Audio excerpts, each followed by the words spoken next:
Welcome to How To with Paul. Today we're going to be working on a 2017 Mercedes E300 that has broken switches that we cannot control the windows.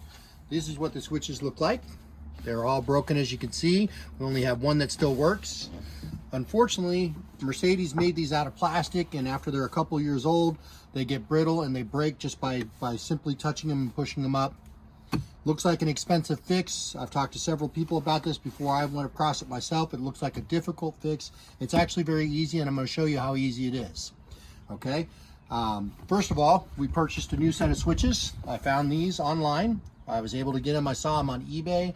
I saw them on Amazon. They're available through your auto parts stores. I got this one from Amazon. It was about $40, so it's fairly inexpensive. And it looks like it would be a very difficult thing to replace. And I started off that way. I removed the entire door panel, thinking that I would need to do that to replace this. Well, here you go. I'm going to save you a whole lot of headache and a whole lot of time, because it's really actually very simple. Okay, so first thing we're going to do is we're going to set this aside. We're going to talk about some of the tools that I'm going to need. It's actually very simple. Most important is probably a small flat tip screwdriver. Very small, pencil type. This works out fine. This one happens to be from Snap-on. Very small, very easy. The other thing that we're going to use is we're going to use some upholstery tools. You can buy these at almost any auto parts store. They're made out of plastic so that they don't have sharp edges, so that they don't scratch up any of the upholstery. I will use these just because I have them. You could use a screwdriver. Just be very careful that you don't damage the leather or the plastic that's involved in doing this. Okay, so what we're going to do is we're going to go ahead and remove it. I'm going to show you here. We're going to do some camera moves. This is the console here, and down here you're going to see that there is a separation between the two plastic pieces. Okay, this is actually the part that holds this entire switch to the door. So what we're going to do is we're going to take our tool and we're going to go ahead and wedge it underneath there, and you're going to see it just pops right up. Now the trick to this is that the way that this whole piece fits in is you actually have to pull it up and push it this way towards you. So I'm going to push from the inside at the same time as I pop it, and you're going to see it pops right out of place. Hopefully you can see that. So then it just lifts right up. The whole entire switch housing just pulls right out of place. Okay, so there's the switch housing. That's how easy it is to remove. Very simple. You don't need to remove the door panel. That's how you remove it. So now we're going to go ahead and we're going to replace our switch. On the back side here, you're going to see that there is a wire connection. This is where we're going to use our small flat tip screwdriver to depress the clip that holds it together. With that depressed, using your hand, you'll go ahead and pull the wires out. You may have to wiggle them. They can be pretty tight. They're pretty snug, because Mercedes is really good about making sure that they fit good tight wires. Okay, so there you go. I've got to go ahead and pull it straight out. We're just going to set it off to the side. We'll be back to that in a minute. Now what you want to do is you got to remove this piece from this outer trim piece, which is actually pretty simple. Kind of a little bit difficult. So what I do is I kind of keep my fingers on the inside to push this way as I'm depressing some of these clips. It's just clipped in. It's just plastic clips. As you go around it, you'll start to see the clips, and it just pops right out. You can see that this came apart. Doesn't matter. We're not going to be using this anymore anyway. So we're just going to throw that whole thing off to the side. Now we're going to take the new one, and we're simply going to place it into the outer housing.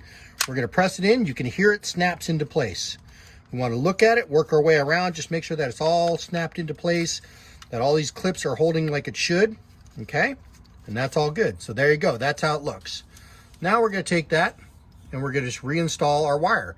We don't have to worry about the wire going in the wrong way, because it will only fit one way. It's got this little tab to keep it from fitting any other way, so it only can go in one way. So we're going to go ahead and put that wire back in. You're going to press it firmly. You should feel or hear it click. Okay, I don't know if you heard that, but I could hear it click. You could see that it's back into place. So now our wires are back into place. Then we're just going to take this. We're going to set it back down on top here. It's kind of a tight squeeze. You got to wiggle it a little bit. I also want to show you back here, there's something important. These wires want to have a tendency to sit on top of here, and it could prevent or pinch while you're trying to put it back in. So you just want to take those wires and you want to make sure you shove them into that hole to make sure that they're down past this so that they can't get pinched up in here. Now we're just going to go ahead and assemble that. We'll push that right back into place again.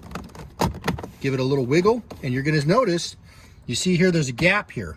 Okay, there's also the gap up here in the front. Okay, you see the gap here. This is all that it takes to push it back in. You're simply going to push down here and push this way, and the whole thing clicks into place. You hear it click. You can see it's all nice and tightly put back in. You can see the gap here is good. That's it. We've installed a new switch. Now we're going to go ahead and we're going to start the car. We're going to test our switches. Okay, car's running now. We test our switch.